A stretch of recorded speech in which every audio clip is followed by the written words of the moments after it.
চলছে আর চলতে চলতে কিছু দূর পরে প্রবেশ করলে ঘুমন্ত একটা বাঘের গায়ে স্পর্শ হয়ে গেল।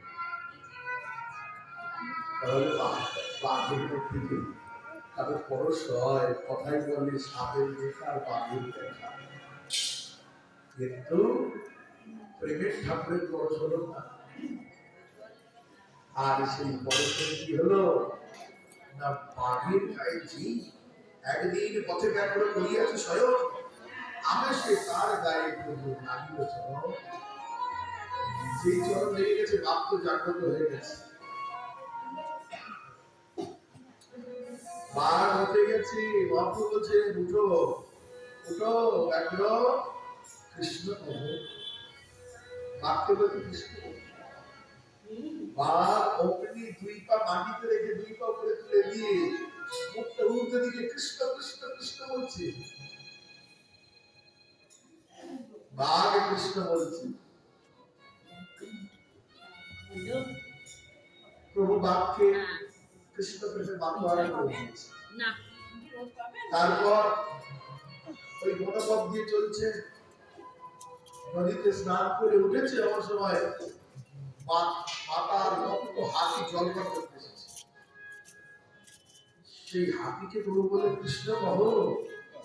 অগ্নি জলের মধ্যে হাতি নাচতে সুর তুলে মাথা নেড়ে কান দুলিয়ে লেজটা হেলিয়ে এইভাবে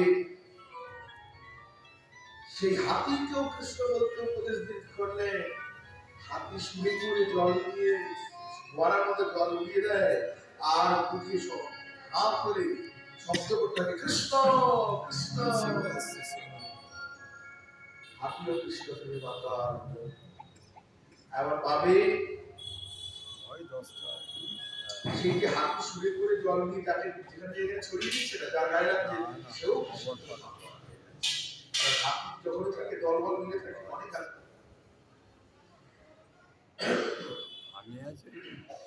আবার ভাবে প্রভু স্নান সেরে উপরে উঠে আসলেন, হরিণ এসেছে। হরিণগুলো প্রভু সেই মধুর কণ্ঠে হরিনাম শ্রবণ করে প্রভুর কাছে কাছে ঘুরছে, প্রভুর অঙ্গবন্ধ গ্রহণ করছে। আর সেই হরিণ সেও উচ্চস্বরে হরিনাম করছে। বাঘে হরিণে হিংসা ভুলে গেছে, বা দুজনা কোলাকুলি করছে। ঝাড়খণ্ডের পথ এখনো পর্যন্ত চিহ্ন আছে, কেমন ভাবে চরণের ছাপ, বাঘ, সিংহ, হাতি, হরিণ, সাপ পাথরকে কেমন করে বলে গেছে। আরে এরা তো জীব, পাথরগুলো পর্যন্ত বলে গেছে। অবিশ্বাসের কোনো জায়গা নেই, এখনো তার প্রমাণ এই ভারতবর্ষের মাটির মধ্যে আছে। চরণ পাহাড়ি তার নাম, কখনো দর্শন করে আসবেন। কুজ্জু বলে একটা জায়গা। এছাড়া পুরুলিয়া ঝাড়খণ্ডের মাঝে একটা স্থান আছে, তার নাম চম্বু। একটা জায়গার নাম হচ্ছে ইলু। কত চরণের চিন্তাটা দরকার, এত চরণের এইভাবে স্থাবর যন্ত্রে প্রেম দিলে পরম করুণ বহু জন বহু তাই বহু চন্দ্র সব অবতার সার শিরোপতি কি করবি আনন্দ করব। দেখো ওরে ভাই, ত্রিভুবনে নাই এমন দয়ালু দাতা, বনের পশু পাখি ঝুড়ে পাশানো ভিতরে শুনি যা পশু পাখিরও তারাও কৃষ্ণ কৃষ্ণ বলে খাচ্ছে। ধন্য ধন্য তারা, তাদের জন্ম ধন্য। প্রভু সকলকে প্রেম দিয়ে চলছে। আর ওই ঝাড়খণ্ডের জঙ্গলের পথেই প্রভু বৃন্দাবনের স্মৃতি হচ্ছে। দেখো কেমন বৃক্ষ বনানী বন সমূহ দেখি প্রভু কৃষ্ণ স্মৃতি। আর সেখানে যত প্রাণী সকলকে প্রেমে বদ্ধ করে এমন তারা মাতাল ব্যাঘ্র বৃদ্ধ অন্যের অন্যে করে আনি পর মুখে মুখ দিয়া করে অন্য অন্যে চুপ বাঘ হরিণকে চুমু খাচ্ছে, হরিণ বাঘকে চুম্বন করছে, হয় কোনদিন? প্রেমের রাজ্যে সবই হয়। এইভাবে ময়ূর ময়ূরী সকলেই প্রেমে মত্ত।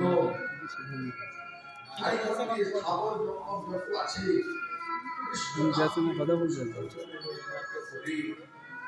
হরি হরি বলে চলছে একেবারে সে বৃন্দাবন সেটি নিয়ে চলছে। পাহাড় দেখলেই ভাবে এটা গোবর্ধন, জঙ্গল ঘন জঙ্গল বন দেখলেই ভাবে এটাই বৃন্দাবন, কোন পথে নদী করলে ভাবে এটাই তো সেই জন্য।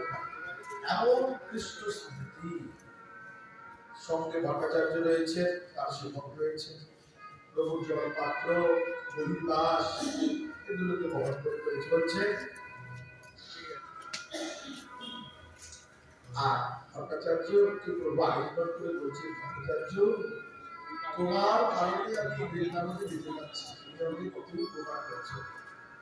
ভট্টাচার্য বলে, প্রভু এই কথা আমাকে বলবেন না, আমি তো একটা কাক, তুমি আমাকে গরু বানিয়ে দিলে প্রভু। হ্যাঁ, তো আমি একদম অহং অযোগ্য, কিন্তু আমাকে কত বড় করুণা করে সঙ্গীত নিয়েছে প্রভু। এইভাবে প্রভু স্তব করলেন। দেখতে দেখতে প্রভু কাশী উপস্থিত হলেন। মধ্যাহ্নে কাশীতে শ্রীগঙ্গায় স্নান করলেন, মণিকর্ণিকা ঘাটে বসলেন। আর সেই সময় তপন মিশ্র গঙ্গা স্নান করতে এসে প্রভুকে দর্শন করলেন। তিনি ইতিমধ্যে শুনেছিলেন যে প্রভু সন্ন্যাস গ্রহণ করেছেন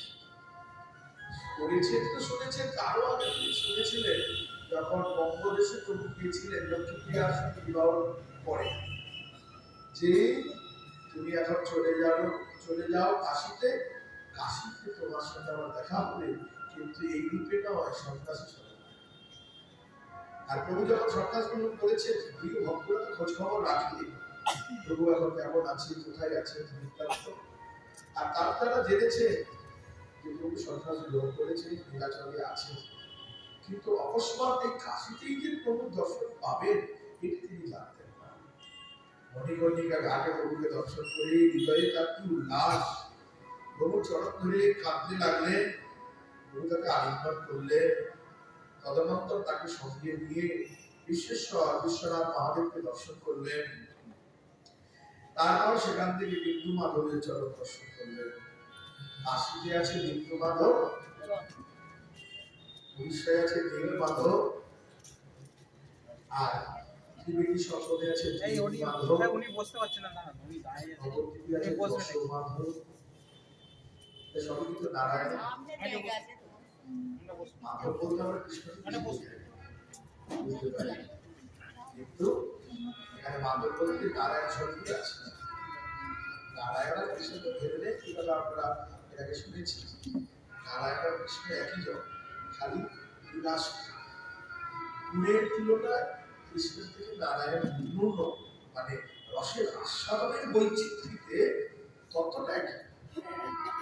যেমন গীতা, গৌর আর সীতানাথ, পঞ্চরথের মধ্যে 5 জন আছে তো, তার মধ্যে গীতায় গৌর আর সীতানাথ এই 3 জন। গৌর হলো মাঝখানে আছে, গৌরের বাম পাশে যিনি আছে তিনি বলাল, গৌরের দক্ষিণ দিকে যিনি আছেন আর তার দক্ষিণে যিনি আছেন অদ্বৈত। এই অদ্বৈত নিত্যানন্দ গৌর 3 জনাই কিন্তু বিষ্ণু তত্ত্ব, একই তত্ত্বরূপে এক। এই জন্য 3 জনের চরণে তুলসী দেওয়া হয়। পঞ্চতত্ত্বের মধ্যে 3 জনের চরণে তুলসী দেওয়া হয় এবং প্রতিবারে হাত মুছে মুছে দিতে হবে। থুবায় নম কৃষ্ণকে নিয়ে দিয়ে দিলাম, সেবাটা আদরে। থালার মধ্যে চন্দনের বাটি, তুলসী, ধূপ, একটা কাপড় রাখতে হবে।